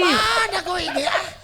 Tapi tetap cantik ya, awet ya. Aduh, Mbak Tri. Ya, Jadi bilang ingat Apa tuh? generasi mak saya. Nggak apa-apa. Pasti emaknya masih muda. Iya. Emaknya karena anaknya juga muda nih. Anaknya masih muda, emaknya masih muda pasti. Iya, nggak berarti mama terus jadi tua, enggak. Itu soal lain. Soal tua, soal usia, soal muda, soal semangat. Iya. Indonesia merdeka. Hebat, semangat sekali. Tapi tadi kan dari mulai humanis, Iya, humanisme. kemudian Bergerak ke humanitas. humanitas, kemudian humaniora. Tapi hati-hati, kalau yang ketiga itu tidak terlaksana atau tidak dapat dicapai, Betul. itu namanya humaneora. Oh Bahasa Jawa itu. Iya. Enggak kebagian. Humaneora, malah tidak menjadi berkemanusiaan. Ya betul. Itu Sepakat. gitu. Nah sekarang bagaimana hal yang 3 tahap yang tadi itu betul-betul bisa diajarkan, Iya. diterapkan atau di-share kepada teman-teman seusia. Iya. Bagaimana caranya? Jadi- Apa aja caranya supaya itu betul-betul bisa tersampaikan dengan baik? Jadi berkaitan dengan tadi yang Mbak Tri sampaikan, saya pikir tugas generasi muda hari ini jangan pernah kita melupakan sejarah. Kita tahu Indonesia itu beragam ya, Ya. dari Sabang sampai Merauke, Miangas sampai Pulau Rote. Jadi sejarah itu yang harus terus diwariskan kepada generasi muda sehingga tidak lupa, apalagi yang tadi diskusi awal mengenai transformasi atau perubahan dunia hari ini. Ada yang saya khawatirkan ketika sekarang kan gini Mas, ada pergeseran dari dunia aktual ke dunia virtual, Ya, begitu. betul. Jadi orang saat ini saya lihat apalagi di era pandemi ini sudah agak sangat sulit untuk berinteraksi secara langsung. Itu akan bergeser nilainya sehingga kita sebagai kaum muda itu harus terus memupuk kebersamaan lewat interaksi itu. Jangan pula karena di era pandemi ini kita tidak saling menyapa. Dulu masih ingat saya waktu kecil itu masih bersama-sama Sebentar. sama kawan-kawan. Kecilnya di mana? Di Papua apa Saya di mana? kecilnya di Papua. Oh ya, ini menarik soalnya. Kita perlu share pengalaman karena yang Iya. terjadi di Papua belum tentu sama dengan kita yang ada di Betul. situ. Khusus Papua itu saya lihat jangan pernah melihat Papua itu dari kacamata Jakarta. Ya. Gitu. Orang di Papua itu sebenarnya sangat baik, sangat toleransi. Kita orang mau kemana-mana itu saling menyapa, begitu. Sekarang ini kan kita lihat anak-anak dari kecil itu sudah sangat sulit ya. Dulu masih bisa main kelereng, kemudian main meriam sama-sama. Budayanya itu sangat kental. Hari ini kan sudah mulai tergeser nih Mas. Individualis begitu. Jadi yang tadi dibilang bineka berbeda-beda tetapi kita tetap satu, artinya kita jangan pula memandang kau dari suku mana ya atau kau dari agama apa, tapi karena kita sama-sama manusia yang sangat butuh cinta, jadi harus berjalan beriringan begitu. Jadi nggak bisa kita egois, apalagi ketika negara ini kalau kita lihat sejarahnya sangat kental kebudayaan, itu yang membuat Indonesia di mata dunia itu sangat berharga. Begitu. Karena cinta kasih itu tidak dapat diproduksi oleh teknologi. Sepakat, Mbak. Sepakat. Itu Sepakat. Ini. sehebat-hebat yang disebut artificial intelligence tidak dapat menumbuhkan rasa cinta kasih dan persaudaraan. Sepakat. Artinya apa? Itu harus diproduksi oleh manusia sendiri. Karena namanya manusia. Gitu. Oke. Kecerdasan pun demikian. Ya. Gitu kan? Tadi kalau Romo Moko tadi kan menjelaskan bahwa soal taksonomi belum pada level 1, 2, 3 bisa diganti teknologi. Ya. Tetapi pada level 4, 5, 6 dan seterusnya yang itu terkait dengan emosi, rasa, cinta itu tidak bisa digantikan oleh teknologi. Dan Harus kalau kita diproduksi. sudah kehilangan itu dan merasa gaya, periksa deh Apanya? ini. Oke, Bung Jeffrey, Ya. sebagai mahasiswa, Ya. bagaimana Anda merasakan kehidupan sekarang ini ya, ketika masyarakat tadi sudah disebutkan tersegregasi dalam berbagai macam kotak-kotak, baik oleh mesin maupun oleh emosinya sendiri, oleh pilihannya sendiri, gitu ya. Ini sebagai mahasiswa bagaimana Anda melihat persoalan seperti ini, situasi seperti ini? Iya, saya pikir hari ini kan kita berada di banyak dunia ya. Semua orang menggunakan gadget toh. Semua grup WA ada sendiri, kemudian Instagram sendiri. Akhirnya sibuk sendiri. Mungkin Mas dengan Mbak Tri pernah merasakan kumpul bersama tapi tidak ada suara. Kan begitu. Sibuk dengan dunia masing-masing. Begitu. Makanya dalam suatu pertemuan itu saya selalu bilang, kalau misalnya kita nongkrong di warung kopi atau apa, yang mengaktifkan handphone nanti yang akan bayar. Gitu. Jadi semuanya berlomba-lomba. Ini perlu ada konsensus baru. Betul. Seperti ini. Orang sekarang panggil anaknya aja dari bawah ke lantai 2. Kalau dulu kan, Jeffrey, turun tahu gitu kan. Sekarang pakai ini, Jeffrey turun. Nanti ting di atas gitu. Jadi begitu turun dia balas, saya sudah turun. Ada perintah dari itu. Bisa begitu. Ya. Jadi saya melihatnya ini kan mengenai tata kelola ya. Jadi pemerintah juga harus memanage ini dengan baik. Begitu. Bagaimana kemudian kita dalam berinteraksi lewat media sosial juga itu harus dikontrol. Keterkaitannya dengan kebinekaan itu. Mungkin Mas masih ingat peristiwa yang lalu sempat kasus yang di Surabaya itu membuat negara kita agak pusing begitu. Betul. Jadi bagaimana kita kemudian saling menghargai antar suku, agama sebagai manusia Indonesia. Ini saya bawa teman saya dari Papua juga. Ada Felix Pusop juga. Beliau ini sahabat saya, sekarang sama-sama di kepengurusan. Artinya saya mau menarik beliau ke Jakarta ini untuk melihat bagaimana kemudian kehidupan di Jakarta. Begitu. Supaya beliau punya wawasan kemudian paradigma berpikir yang berbeda. Kalau beliau terus-terus di sana mungkin agak heran toh. Oh ternyata di Jakarta itu pembangunan luar biasa. Mungkin 50 atau 100 tahun lagi baru bisa pembangunan seperti di Jakarta ini ada di Papua. Begitu. Kalau bisa dipercepat lah jangan selama itu. Sebenarnya ya itu tergantung Pak Presiden. Gitu. Bukan tergantung saya. Ya, selain tergantung Pak Presiden juga tergantung masyarakat Papua di juga Papua sendiri. punya etos yang bareng-bareng untuk bangun Papua begitu. Ya. Jadi oke, Mas Jeffrey ini menarik gitu ya. Karena di Jakarta udah sejak berapa tahun di sini? Saya ini tahun keempat ini. Oh tahun keempat. Iya, Nah, lagi lanjut kuliah juga di UI. Oh iya di fakultas apa? Ilmu lingkungan yang di Salemba. Sekolah lingkungan itu. Sekolah ilmu lingkungan. Oke, S2 berarti di situ. Nah, betul. Satu alma mater kita ya. Oh iya. mohon maaf Ibu ya. Mohon maaf Ibu. Ngobrol sama siapa? Sama siapa? Itu khas orang Papua. Mohon maaf Ibu. Oh iya. Terada Bapak. Terada Bapak. Mbak Trinya udah lama di Papua ini. Oh, sudah bisa, orang Papua tuh. Oke. Selanjutnya saya ingin Mas Jeffrey sebagai seorang aktivis di gerakan kemahasiswaan gitu ya, melihat fenomena adanya keterkotak-kotakan, adanya macam-macam seperti itu. Kira-kira potensi apa dari generasi muda yang bisa dikembangkan ya untuk merajut keberagaman ini supaya yang mungkin situasi sekarang kita berada pada the fragile society, masyarakat yang gampang retak kalau ini nggak dijaga, nggak di anak. Kita ini kan kelihatannya, saya kemarin diprotes loh sama orang Mbak, bukan diprotes sih, dikasih tahu. Ini kita ini kayak kehilangan ruang bahagia. Oh iya. Ya, karena kita mau ngomong dikit takut dituduh menista agama. Padahal kita nggak ada niat itu, kita tuh yang fine saja gitu. Nah, gimana ini? Saya pikir begini Mas, acara ini bagi saya sangat menarik dan harus terus didukung.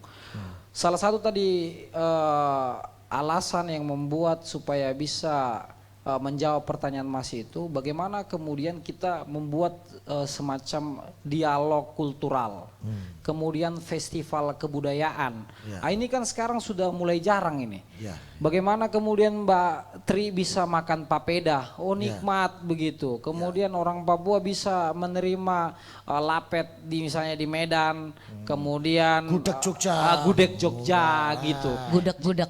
Jadi festival-festival kebudayaan, kemudian dialog-dialog kultural itu harus terus dilakukan gitu, sehingga bisa menerima kebudayaan satu dengan kebudayaan yang lain. Kemudian bisa menerima, oh ini dari Jogja ini, gudeg Jogjanya ini begini gitu. Kan semuanya punya filosofis ya gitu. Betul.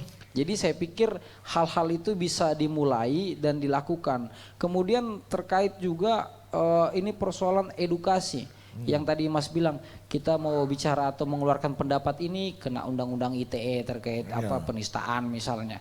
Saya pikir juga edukasi harus diberikan oleh pemerintah kepada masyarakat, sehingga dalam penggunaan teknologi itu jangan lebih cepat tangan daripada pikiran yang tadi Mas bilang. Iya toh? Ketika mau bilang oh jangan gitu, jangan. Ini sekarang kan yang persoalannya setelah diketikkan dulu baru mikir gitu. Baru setelah kena undang-undang ITE ngaco. Akhirnya minta maaf gitu kan. Ya, artinya begini, keterkaitan dengan status manusia kita gitu ya. Bahwa kan kalau di dunia maya itu secara virtual itu nggak ada tanggung jawab. Iya, betul. Iya kan? Karena kita hanya ngadepin yang ini doang kalau di dunia maya kan. Justru karena itu. Jadi orang yang bersuara keras di dunia maya belum tentu sama kerasnya ketika dia dihadapkan pada dunia real yang fakta. Yang real, yang fakta. Iya kan? Iya. Dan sebetulnya itu yang keluar dari sisi kemanusiaan sebetulnya. Betul. Karena manusia itu sebenarnya punya pertanggungjawaban terhadap kehidupan, terhadap apapun yang dia perbuat. Indonesia ini luar biasa Mas. Saya sudah berapa kali keliling. Sebentar, sebelum kita bicara soal luar biasanya Indonesia. Iya. Kali ini ada kawan kita yang dari mahasiswa UI mempersembahkan puisi untuk kita. Ini juga bisa menjadi renungan bagi kita bersama dalam menjaga dan merawat kebinekaan kita. Kang Jeffrey, siap. Nanti kita lanjutkan pembicaraan. Kita nikmati dulu puisi kita berikut ini.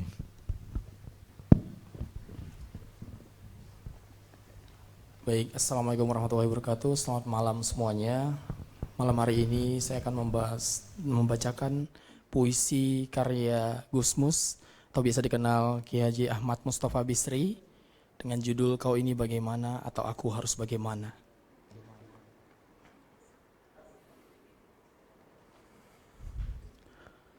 Bagaimana. Kau ini bagaimana atau aku harus bagaimana?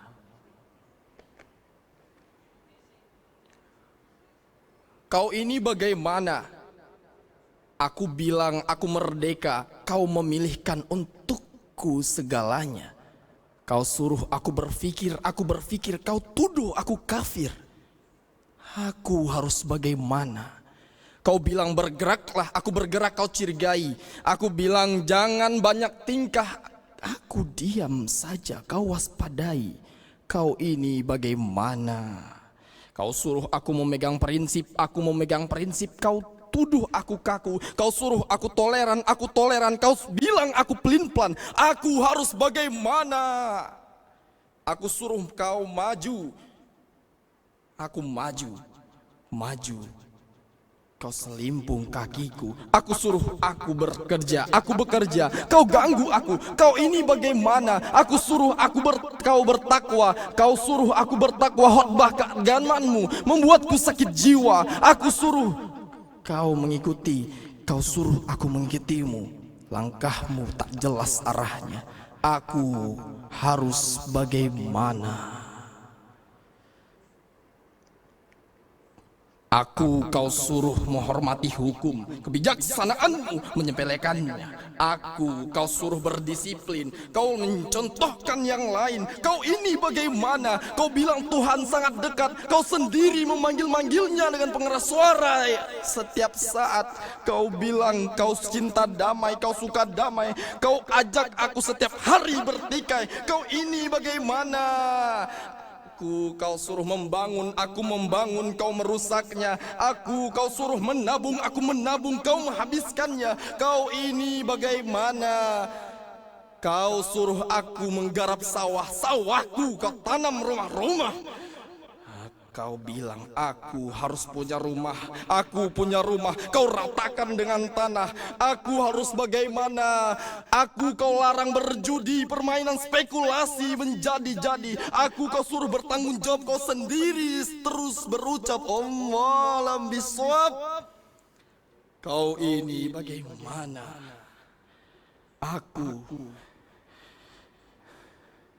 Kau suruh aku jujur, aku jujur. Kau tipu aku suruh kau sabar, aku sabar. Kau injak kuku, aku harus bagaimana? Kau suruh memilihmu sebagai wakilku. Sudah kupilih, kau bertindak semaumu.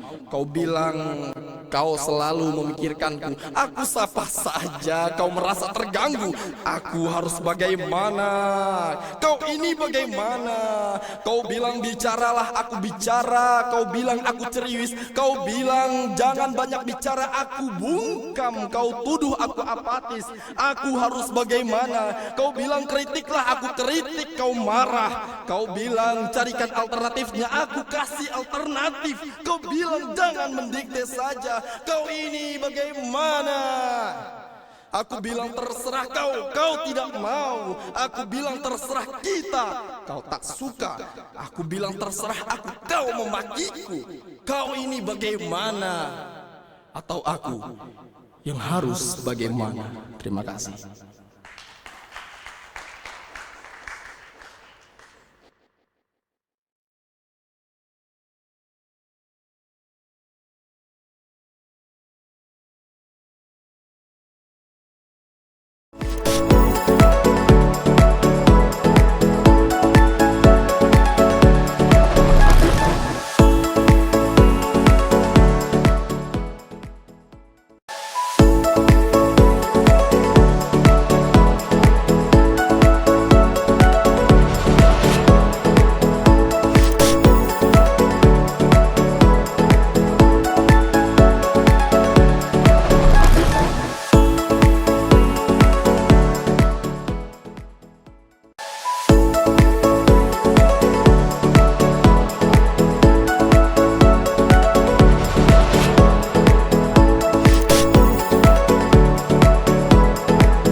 Baik para pemirsa, masih bersama kami dalam acara Nusantara Berkisah dari Gedung Makara Art Center Universitas Indonesia.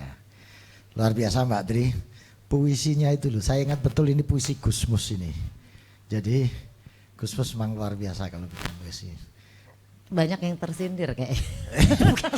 Kalau sudah begini nggak tersindir juga keterlaluan itu. Kecuali kalau kapalan, pikiran kapalan, hatinya berarti dia kapalan. sudah, kalau orang sudah nggak tersindir dengan isyarah, dengan puisi, Iya. itu dia berarti sudah akalnya terganggu. Ya. Karena ada pepatah Arab itu yang mengatakan al-aqlu ya'rifu bil isyarah. Orang yang berakal itu cukup paham dengan kata-kata isyarah atau puisi. Iya. Nah, artinya orang yang tidak tersentuh hatinya oleh puisi, itu kalau nggak hatinya beku ya pikirannya yang sudah mulai kemana-mana. Itu kan berarti tadi aku bilang periksa deh.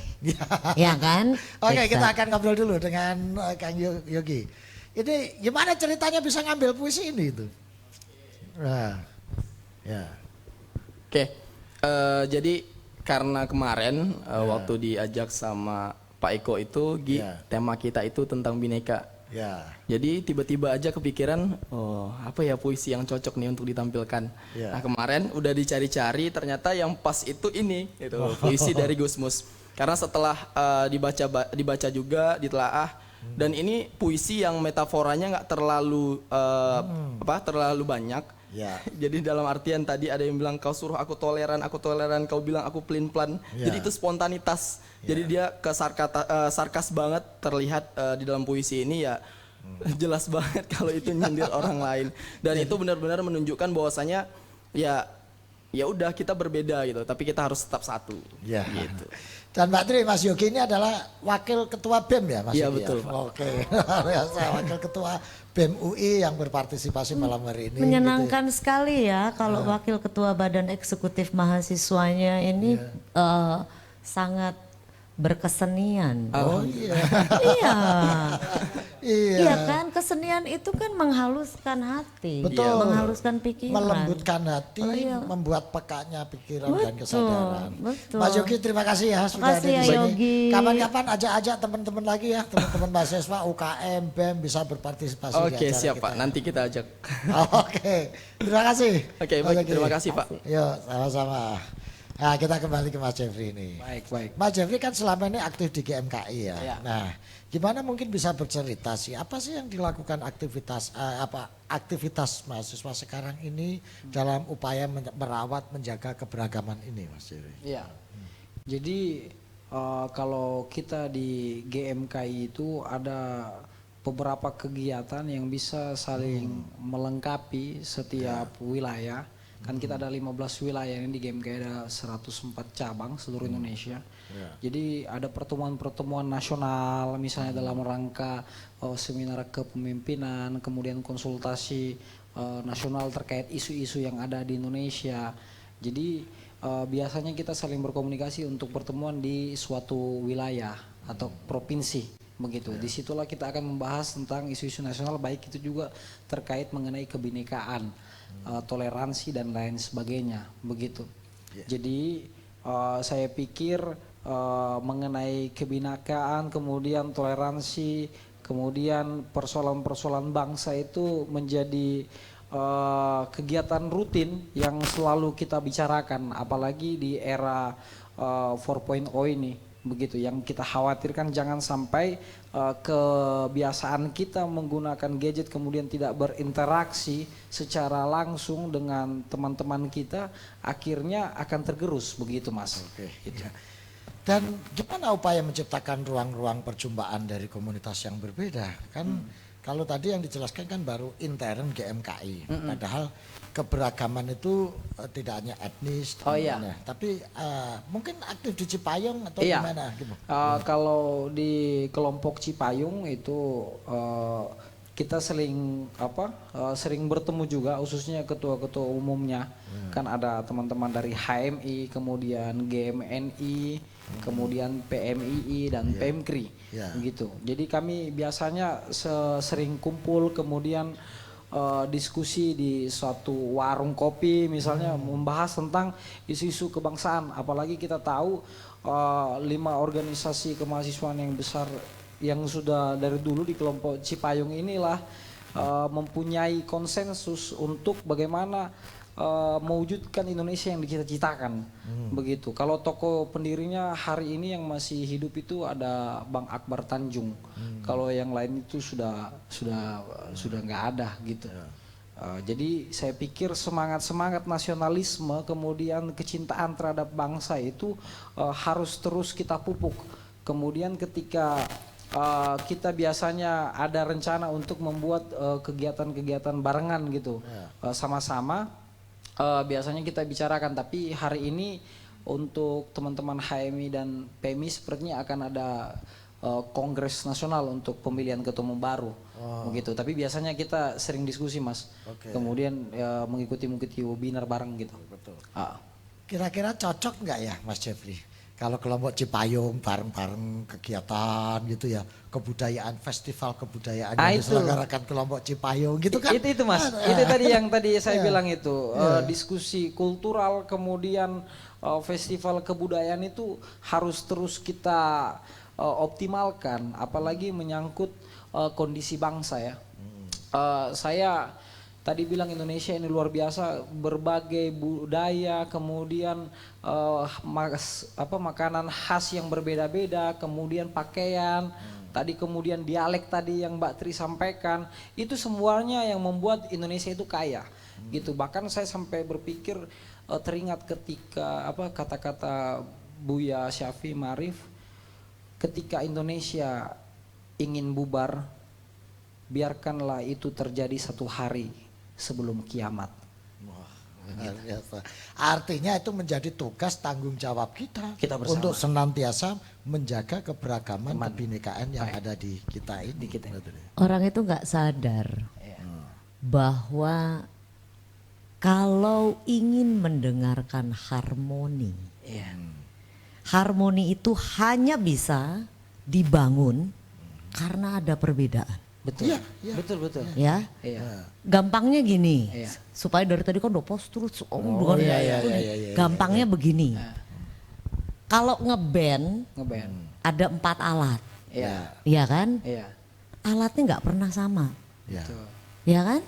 Ada paling tidak nih combo, piano atau keyboard, ada bass, ada gitar, ada drum.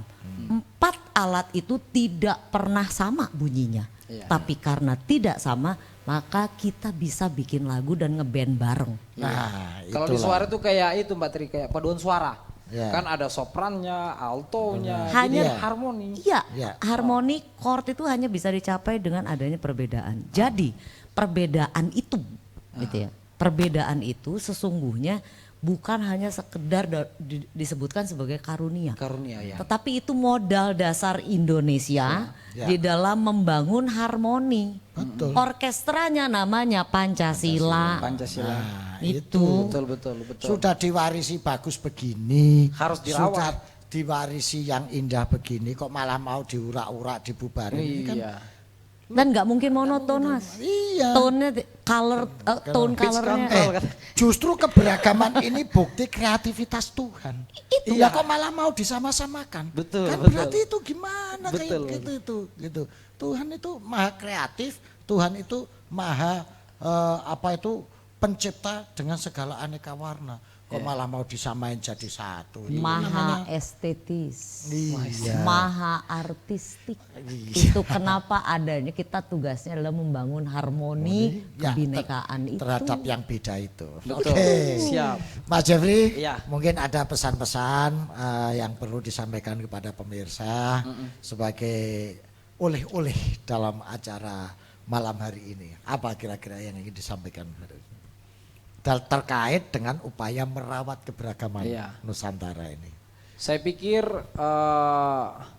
Indonesia yang sangat kaya, sangat beragam akan budaya, dari Sabang sampai Merauke harus terus kita rawat karena ini merupakan warisan bagi generasi selanjutnya.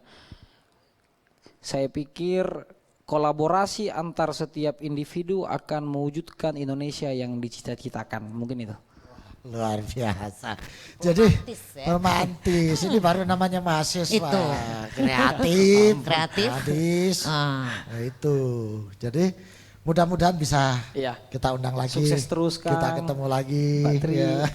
Terima kasih. Tolong salam untuk teman-teman ya yang di Cipayung, yang Iya, di GMKI. nanti akan saya sampaikan. Kita tetap semangat untuk menjaga keberagaman ini. Nanti saya sampaikan juga salam mama nanti untuk Mbak Ya, Tri. baru saya mau ngomong. Saya baru mau ngomong, Jeffrey salam mamaku ya. Terima kasih banyak. Tapi jangan kemana-mana dulu, Oh iya, karena baik. kita akan bersama-sama Oh iya. menikmati suatu suguhan. Iya. Nah ini, oke kita kembali kepada Kang Javi. Kang Javi, Pak siap? Aduh dari tadi, gimana? Ini ada lagu nggak apa ngomong lagu nggak apa-apa ya. Oh. Iya, Tadi ngomong bagian dari aja. harmonis kata Iya, saya. Iya gimana? Ini ada lagu lama judulnya Emas Hitam dan Tembaga. Wah, Oh, sedap. ini Lebih- ciptaan lebih Kang ini- Javi. Ya, Papua aja apa.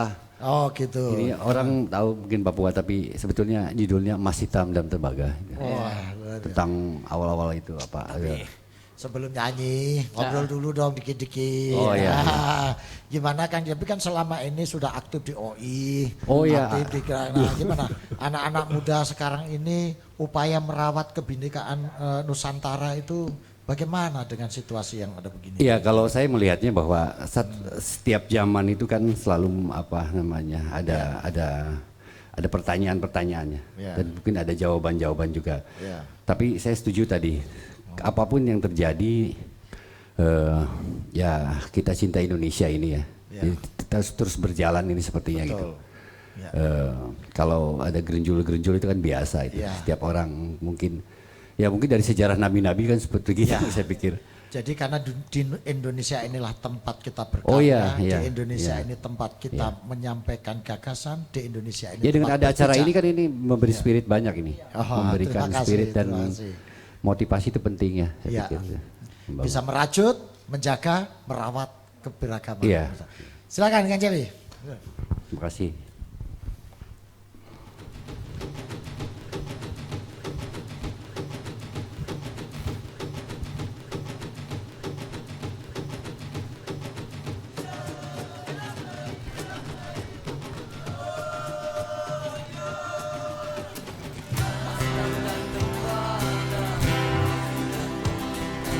Hilang pergi entah kemana, tadi rampas siapa? Emas hitam dan tembaga, cendrawasih dan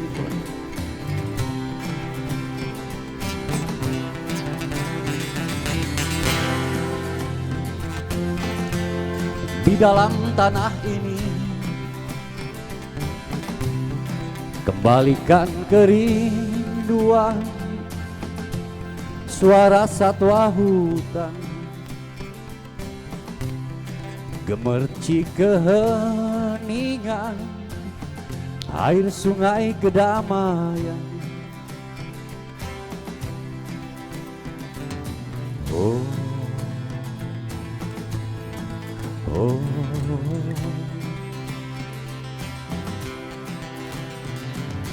oh, oh.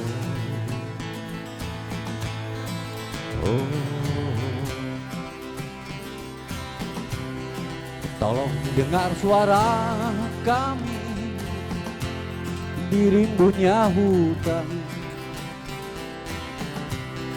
Tolong dengar suara kami yang lama terpendam.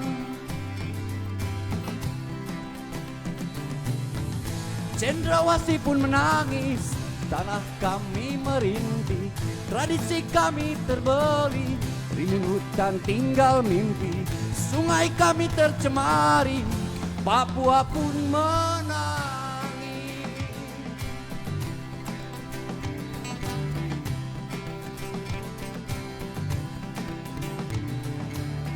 Emas hitam dan tembaga, cendrawasih dan koteka, hilang pergi entah kemana, tadi rampas siapa? Emas hitam dan tembaga, cendrawasih dan koteka, hilang pergi entah kemana, tadi rampas siapa?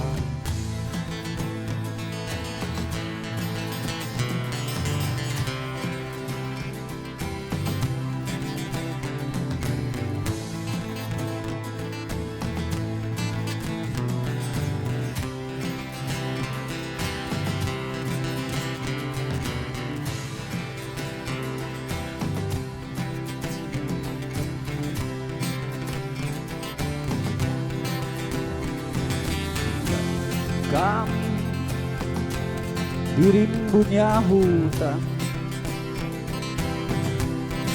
Tolong dengar suara kami yang lama terpendam. Cendrawasih pun menangis, tanah kami merintih, tradisi kami terbeli, rimbun hutan tinggal mimpi, sungai kami tercemari, Papua pun menangis.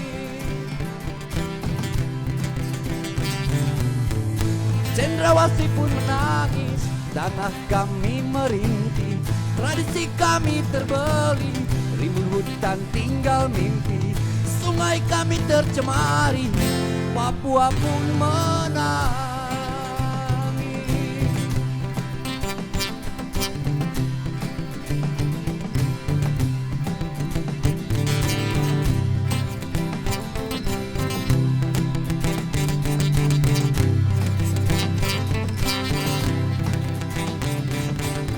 Majikan dan pembantu, Cendrawasih dan Koteka, yang bintang kemana dari ambang. Batu-batu menjadi, gunung-gunung merintih, air sungai tak seperti dulu lagi.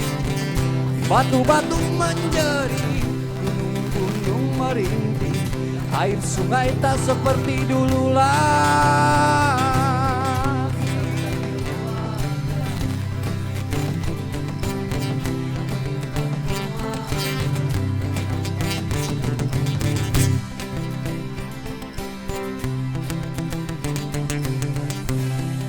Luar biasa. Tepuk tangan Kang Jabi. Aduh, cara mengekspresikan kecintaan kepada Papua yang luar biasa. Ya saya cuma lihat dari TV, belum pernah ke Papua saya. Belum pernah. Saya lihat di TV. Inilah hebatnya kesenian itu. Jadi tertaut hati, tersambung rasa melalui nada. Itu Luar biasa ini. Luar biasa. Ini Kang Jeffrey kan bagaimana terungkap rasanya dengan melalui nada seperti ini kan. Saya dengar liriknya, kemudian suara beliau, saya terharu begitu. Kayaknya Kang harus berangkat ke Papua ini. Amin. Kita harus satu waktu. Kapan-kapan nanti naik apa ya? Nusantara berkisah dari Papua lah. Wih, iya bagus itu. Nusantara berkisah tuh. Iya, Bagus. kita ke sana. Ya barangkali burung-burung Cendrawasih berdoa kan biar saya ke sana. Iya, masih ada. Oke, nanti Mas Jabi ya, nanti ya nyanyi satu lagi. Oh ya. Tapi kita sudah sampai di penghujung acara ya. Mudah-mudahan acara ini bisa memberikan inspirasi bagi siapa saja dan merajut hati yang terserak dan tercerai sehingga bisa menyatu kembali dalam kebersamaan Indonesia. Amin. Saya Ngatawi Alsastro Dan saya Tri Utami. mengucapkan selamat berpisah, sampai jumpa lagi dalam kesempatan acara Nusantara Berkisah. Terima kasih. Assalamualaikum warahmatullahi wabarakatuh. Kembali ke Cepi Kang Cepi Irawan.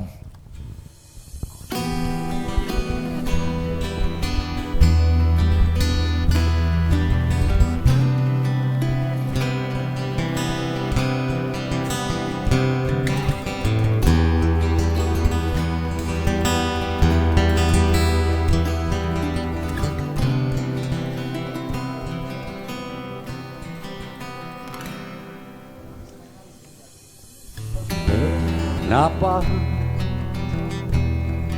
rindu ini tercipta?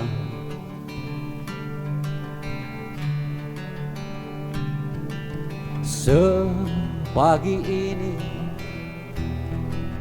engkau terbawa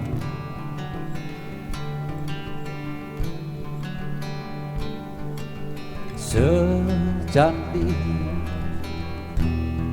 dan segadis kamu,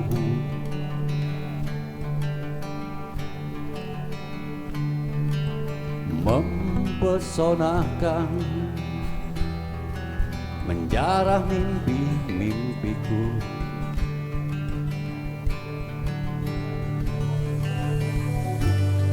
Dan biarlah ku tunggu di sini,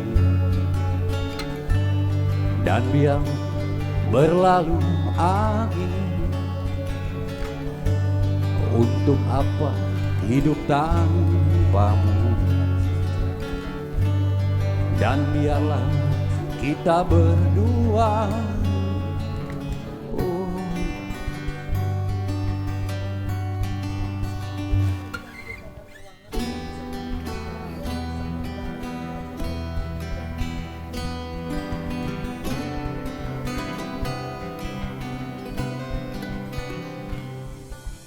Secantik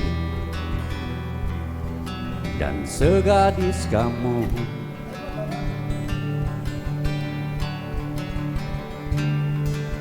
mempesonakan, menjarah mimpi-mimpiku.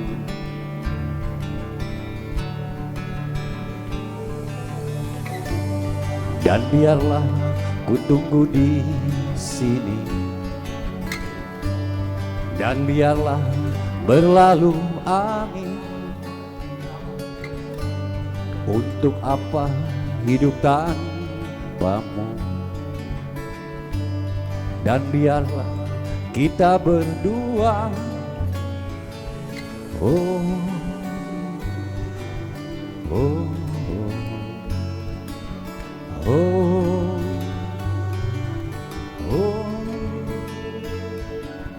Oh,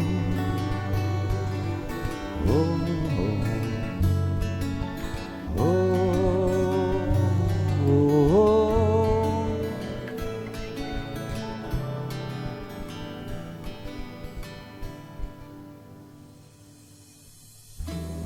Kamu di mana? Aku di mana? Kamu siapa? Angin di mana? Kamu di mana? Aku siapa?